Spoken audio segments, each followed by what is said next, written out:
नमस्ते बच्चों, मैं पूनम सिक्का आज आपके सामने फिर से आई हूँ। मैं आज आपको हिंदी में वर्ण विचार कराने वाली हूँ। पिछली कक्षा में मैंने आपको कहा था let's start the basics Hindi, right. तो मैंने आपको भाषा, वर्ण और व्याकरण के बारे में बताया था। Just introduction I give that time. अब हम लोग व्याकरण में 3 भाग होते हैं। मैंने आपको बताया था कि पहला होता है वर्ण विचार, दूसरा होता है शब्द विचार और तीसरा होता है वाक्य विचार। तो आज हम लोग पढ़ेंगे वर्ण विचार के बारे में, ठीक है। अब वर्ण विचार क्या होता है, वर्ण क्या होता है, सबसे पहले हमें मालूम होना चाहिए वर्ण क्या होता है। वर्ण वो छोटी से छोटी आवाज होती है जिसके हम टुकड़े नहीं कर सकते, ठीक है। यानी वर्ण वह छोटी से छोटी ध्वनि यानी आवाज जिसके हम टुकड़े नहीं कर सकते हैं। We can not break down, okay. The very small unit of sound जिसको हम ब्रेक नहीं कर सकते, ठीक है। इसे हम वर्ण कहते हैं, ठीक है। छोटी से छोटी ध्वनि जिसके टुकड़े न किए जा सके, यानी we can not break down. टुकड़े मतलब break down. We can not break down the sound, that is called वर्ण। अब जो वर्ण है ये टोटल हिंदी में जितने भी वर्ण हैं उनको टोटल कितने वर्ण हैं, इसमें 52 वर्ण हैं हिंदी में, ओके। इन वर्णों को हमने 2 भागों में बांटा है, स्वर और व्यंजन। स्वर यानी वॉवल्स, व्यंजन यानी कॉन्स्टेंट्स। स्वर यानी वो स्वर क्या होती है, वह ध्वनि होती है जो स्वतंत्र रूप से बोली जाती है, जिसको किसी के सहारे की जरूरत नहीं है, ठीक है। तो स्वर यानी स्वतंत्र आवाज, स्वतंत्र ध्वनि होती है। इसको किसी और वर्ण की आवाज ध्वनि इसको बोलने के लिए किसी और की आवश्यकता नहीं होती है, जरूरत नहीं होती है। अब व्यंजन क्या होते हैं, व्यंजन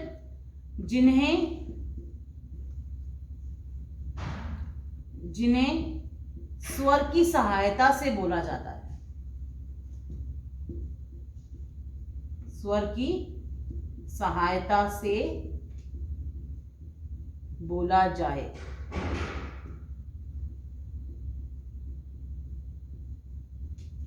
ठीक है। तो स्वर यानी जो स्वतंत्र ध्वनि है जिसे हम आजाद फ्री होकर बोल सकते हैं। व्यंजन जो स्वर की सहायता से, with the help of vowels we can pronounce व्यंजन।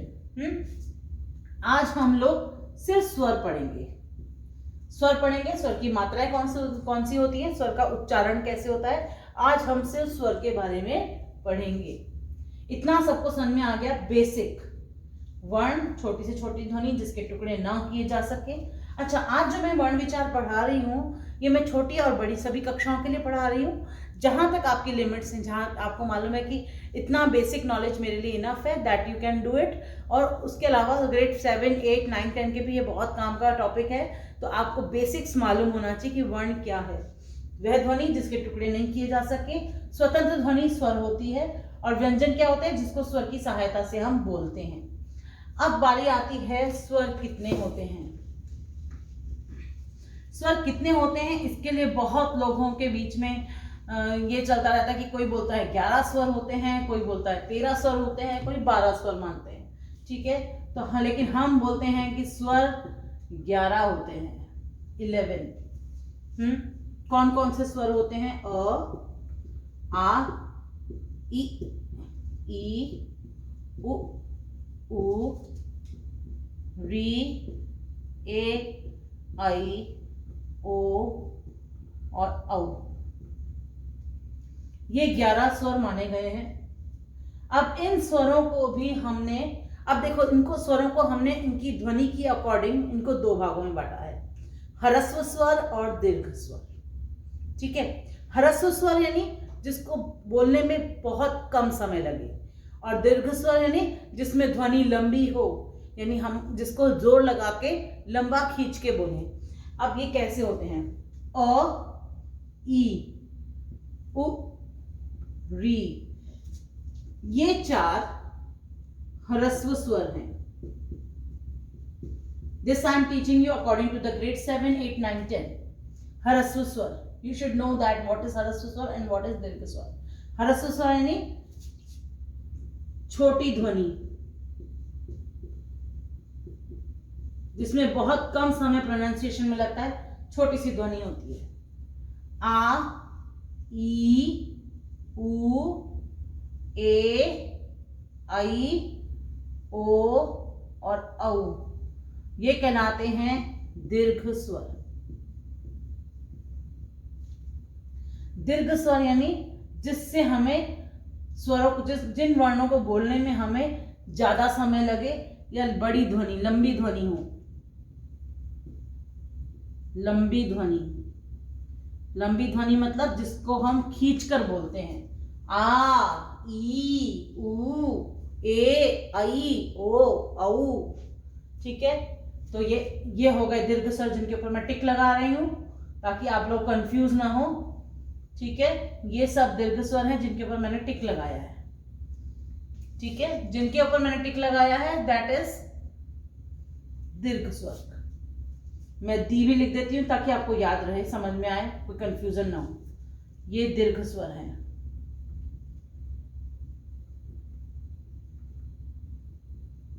ठीक है, और ये 4 अ, ई, उ, री, ये ह्रस्व स्वर है. छोटी ध्वनि जिसमें कम समय लगे बोलने में वो ह्रस्व स्वर.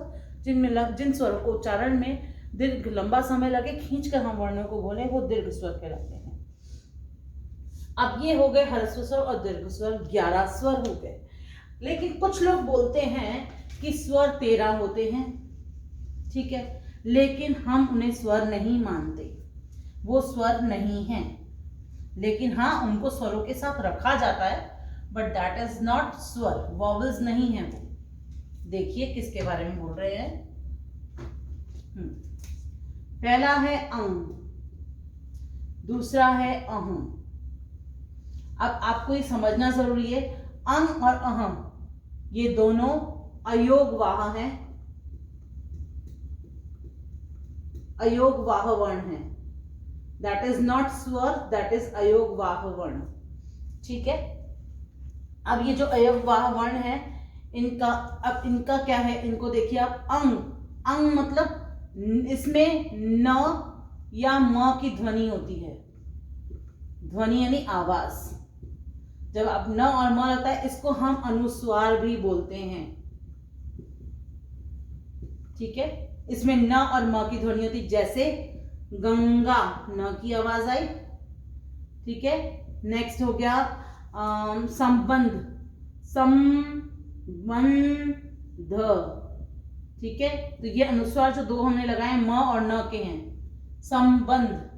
ठीक है, तो ये हो गए हमारे अनुस्वार. इसको हम अंग को हम अनुस्वार बोलते हैं. ठीक है, ये स्वर नहीं है.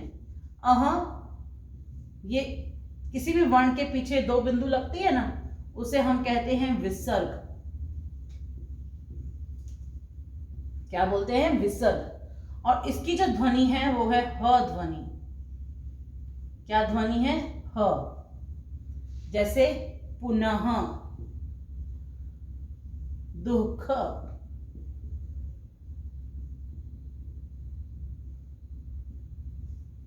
ठीक है, तो पुनः, दुख, अतः, ये है विसर्ग वर्ण. तो ये अंग और अहं ये दोनों ठीक है, ये दोनों न तो स्वर हैं न ही व्यंजन हैं. They are not vowels, they are not consonants. ठीक है, इनको हम हिंदी भाषा में बोलते हैं अयोगवाह. अयोगवाह, neglect this word, it's okay. अयोगवाह आपसे कोई पूछने वाला नहीं है, बट यू शुड नो कि अंग अह is not comes in the vowels. Okay, अंग का मतलब होता है अनुस्वार, इसमें न और म की ध्वनि होती है. संबंध, गंगा शब्द के ऊपर बिंदी लगती है. अह यानी विसर्ग होता है, जिसमें शब्द के बाद में विसर्ग लगता है.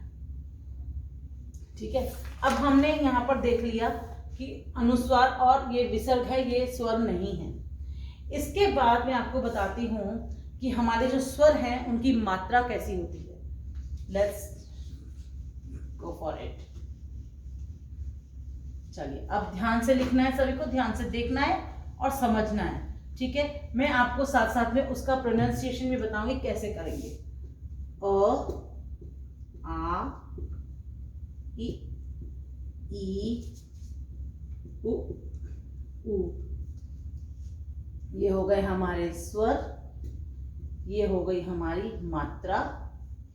मैं ये वर्ण विचार यहां से मिटा देती हूँ। और ये हो गया हमारा उच्चारण।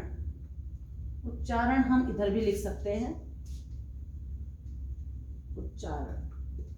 तो हम 3 इस तरीके से आप इसको बना लेना टेबल को, तो it will be good for you all to remember this. उच्चारण, स्वर,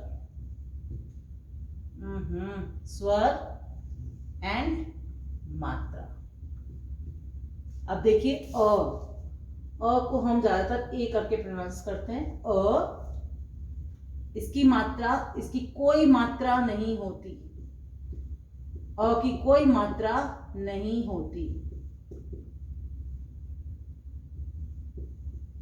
अ की कोई मात्रा नहीं है, ये ध्यान रखिएगा। कोई भी अ की मात्रा नहीं है। आ, आपने डबल टाइम बोला, डबल ए लगा दो। आ की मात्रा, किसी भी वर्ण के पीछे आ की मात्रा इस तरीके से लग जाएगी, ठीक है। अब वर्ण कैसे करेंगे? क, देखो जब हमने वाला क, च, प, म, इसमें देखो अब पीछे अ की आवाज आ रही है ना। तो जब अ की आवाज आती है तो उस अ की आवाज आने का मतलब है it's inbuilt in that word, वर्ण, ठीक है। तो जब अ की मात्रा इसके अंदर इनबिल्ड है तो हम बोलेंगे क। इसलिए कहते हैं क की कोई मात्रा नहीं होती। आ की मात्रा एक डंडा लग जाता है पीछे, तो का। ई, आप सिंपल ई लिख सकते हैं इसके लिए। और ई की मात्रा होती है आगे से, की, ई। अब डबल ई है, आई कर सकते, ई आई कर सकते, ई। तो आप इसको डबल ई लगा सकते हैं, पीछे की मात्रा यानी की। उ,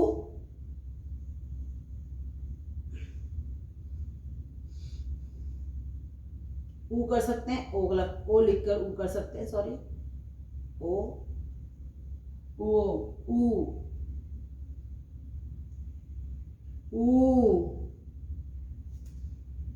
छोटा ऊ नीचे से लगेगा और बड़ा ऊ मात्रा नीचे की तरफ, पीछे की तरफ लगती है। कु, कु। अब नेक्स्ट है अ, आ, ई, उ, री। हमारा नेक्स्ट स्वर है री। कुछ बच्चों को ये री लिखने में बहुत दिक्कत आती है, ध्यान से देखना कैसे लिख। तो री की मात्रा देखेंगे, हम लिखेंगे री।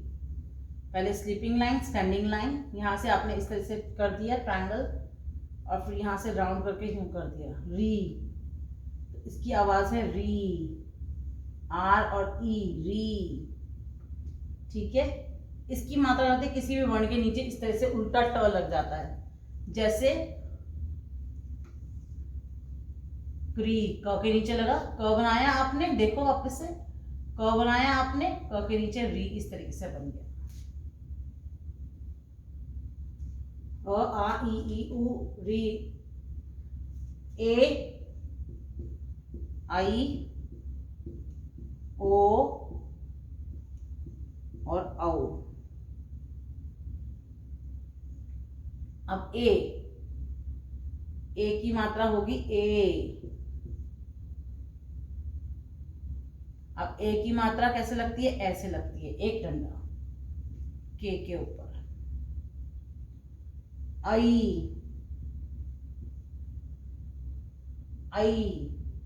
आई की मात्रा 2 लगती हैं, क के ऊपर 2 मात्राएं। ओ की मात्रा एक डंडा खींच के ऊपर मात्रा लगती है, को। औ औ की मात्रा लगती है एक डंडा खींच के 2 मात्राएं, कऊ। तो इस तरह से ये स्वर है। इनके उच्चारण आप इंग्लिश में चाहें तो लिख सकते हैं ताकि आप आसानी से बोल सकें। ये इसकी स्पेलिंग कोई फिक्स नहीं है उच्चारण की, ये मैंने अपनी अकॉर्डिंग बना दी है, ठीक है। अगर आपको लगता है कि नहीं ये उच्चारण सही नहीं लग रहा है तो आप चेंज कर सकते हैं, लेकिन उच्चारण यही है, ठीक है। अ, आ, ई, उ, री, ए, आई, ओ, औ, ठीक है। और इन सभी वर्णों के साथ हमने ये मात्रा लगानी आपको सिखा दी है। अब एक चीज आपको बताती हूँ, मेरे बचपन में मुझे टीचर ने कैसे समझाया था। मैं भी बहुत कंफ्यूज होती थी, ग्रेड 4th 5th में थी ना, तो मैं बहुत कंफ्यूज होती थी कि बड़ी की मात्रा कहाँ लगानी है, छोटी की मात्रा कहाँ लगानी है। हमेशा गलती, इतने कुछ भी लिखो उसमें बहुत सारी गलतियां तो ई की मात्रा के सामने आ जाती थी और ऊ की मात्रा के सामने आती थी। तो मेरी अध्यापिका ने मुझे समझाया कि जब हम लाइन में खड़े होते हैं, वी मेक अ क्यू, ठीक है, तो उस क्यू में कैसे खड़े होते हैं, सबसे छोटा बच्चा आगे होता है, फिर हाइट बढ़ती जाती है, बढ़ती जाती है, बढ़ती जाती है, बढ़ती जाती है, और सबसे पीछे सबसे लंबा बच्चा, the tall child has to stand at the back, last पे खड़ा होता है ना। तो वैसे ही आप इसको समझो, छोटा बच्चा कहाँ से आएगा, आगे से, छोटी ई आगे से आएगी, ठीक है, आगे से आएगी छोटी ई, क्योंकि छोटा ऊ भी आगे से आएगा क्योंकि ये छोटा है, ठीक है। और बड़ी ई पीछे से आएगी, बड़ी ई की मात्रा हम पीछे से लगाएंगे क्योंकि बड़ी ई यानी बड़ा बच्चा हमेशा पीछे खड़ा होता है। तो ये एक लॉजिक है छोटा सा, ताकि आप छोटी ई की और बड़ी ई की मात्रा में गलती ना करो। ज्यादातर बच्चे इसी मात्रा में गलती करते हैं। तो इस लॉजिक को समझ लो कि जब हम लाइन बनाते हैं तो छोटा बच्चा आगे होता है और बड़ा बच्चा सबसे पीछे होता है। सेम वे छोटी मात्रा सबसे आगे लगती है और बड़ी मात्रा पीछे लगती है, ठीक है। तो अब हमारा हो गया स्वर और उनकी मात्राएं, ठीक है। इसके अलावा भी मैं आज आपको कुछ 2-3 और चीजें बता देती हूँ। हमने अनुस्वार पढ़ा, हमने विसर्ग पढ़ा, उसके अलावा भी हमारे पास बहुत सारी चीजें ऐसी होती हैं जो कई बार हम इग्नोर कर जाते हैं, पढ़ते नहीं हैं, मतलब समझ नहीं पाते हम लोग कि अरे ऐसा क्यों हुआ, है ना। तो आज मैं वही समझा रही हूँ आपको। चले देखिए, हमने पढ़ा अनुस्वार, हमने पढ़ा विसर्ग। अब हम पढ़ेंगे अनुस्वार यानी चंद्र बिंदु, ठीक है। चंद्र बिंदु को हम क्या कहते हैं, इसको हम चंद्र बिंदु कहते हैं क्योंकि ये देखो सर्कल के अंदर एक बिंदी लगती है ना, इसलिए इसको हम चंद्र बिंदु कहते हैं, जो it's like a moon, okay, that's why we call it's चंद्र बिंदु, है ना। इसको हम बोलते हैं अनुनासिक, इसको हम बोलते हैं अनुनासिक। नासिक मतलब नाक से बोलने वाला, नाक से बोलते हैं। आंख, इसके उदाहरण हैं आंख, नाक की आवाज आई ना। चांद, आंख हो गया, चांद हो गया, गांव, ये चांद है, चंद्र बिंदु। इसे हम क्या कहते हैं, अनुनासिक कहते हैं। इसके अलावा एक वर्ण और होता है जब हम लोग खाली चंद्र लगाते हैं। आजकल बहुत ज्यादा इस शब्द का प्रयोग, इस वर्ण का प्रयोग होता है, खाली चंद्र, इसको हम खाली चंद्र बोलते हैं। खाली चंद्र बोलते हैं क्यों, क्योंकि इसके अंदर बिंदी नहीं है। देखो आप चंद्र बिंदु बोलेंगे जब चंद्र के अंदर बिंदु होगी, यानी अनुनासिक, आंख, नाक, कान, सॉरी मैंने शरीर के अंगों के नाम लेने लग गई, आंख, गांव और चांद, ठीक है। लेकिन यहाँ पे है खाली चंद्र क्योंकि इसके अंदर बिंदी नहीं है ना। इस खाली चंद्र का प्रयोग ज्यादातर हम करते हैं अंग्रेजी शब्दों के लिए। अंग्रेजी शब्दों में हम इसका ज्यादातर प्रयोग करते हैं, जैसे डॉक्टर, इसमें की आवाज आती है, ठीक है। डॉक्टर, ऑक्सीजन,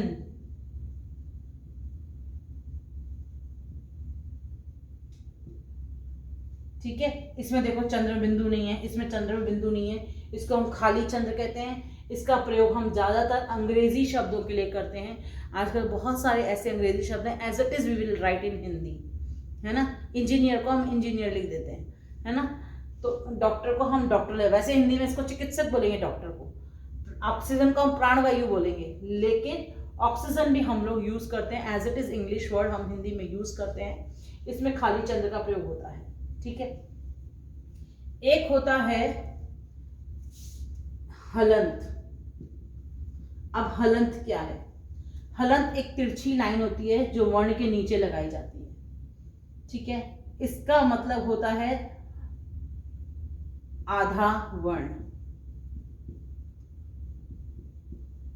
यानी जब ये किसी भी वर्ण के पीछे लग जाता है ना, नीचे लग जाता है, तो वो वर्ण आधा हो जाता है। क के नीचे लग गया तो यानी क कैसा हो गया? आधा हो गया। च के नीचे लग गया तो च कैसा हो गया? आधा हो गया, लाइक दिस, ठीक है। म के नीचे लग गया तो क्या हो गया? आधा म हो गया। प के नीचे लग गया तो क्या हो गया? आधा प हो गया। तो हलंत यानी जब किसी वर्ण के नीचे इस तरह से तिरछी लाइन नजर आए आपको, तो उसे हम क्या कहेंगे? हलंत कहते हैं इसको हम।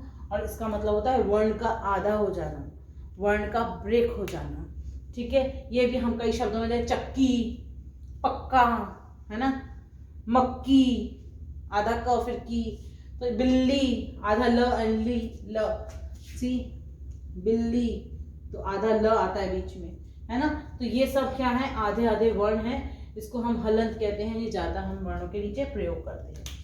ये मैंने आपको इसलिए बताया क्योंकि मैं स्वर जब आपको बता रही हूँ और अनुस्वार मैंने आपको बताया, तो I thought that let's teach this, continue to this, okay, that's why I give this extra knowledge to you all। तो ये आपको मालूम होना चाहिए कि चंद्र बिंदु है, ये खाली चंद्र है, ये हलंत है, इनका मतलब क्या है, ठीक है। अब हम लोग the next class we will teach व्यंजन, ठीक है। आई विल टीच यू व्यंजन नेक्स्ट क्लास। तो तब तक आप मेरे साथ बने रहिए। प्लीज मैं आपसे रिक्वेस्ट कर रही हूँ, अपनी नोटबुक और पेन लेके बैठिए। जो जो मैं बोर्ड पे लिख रही हूँ आप भी नोट डाउन करते जाइए, फिर वीडियो को एक बार फिर देखिए, ताकि आप जब दो बार किसी चीज़ को देखते हैं तो that things set in your mind, है ना। पढ़ने के लिए नहीं कह रहे हैं कि एग्जाम हुए हैं अभी, ठीक है, आप नहीं पढ़ना चाहते हैं मत पढ़िए, लेकिन अगर आप ये वीडियो देखेंगे और उसको लिख लेंगे तो ये बेसिक्स आपको पक्के हो जाएंगे।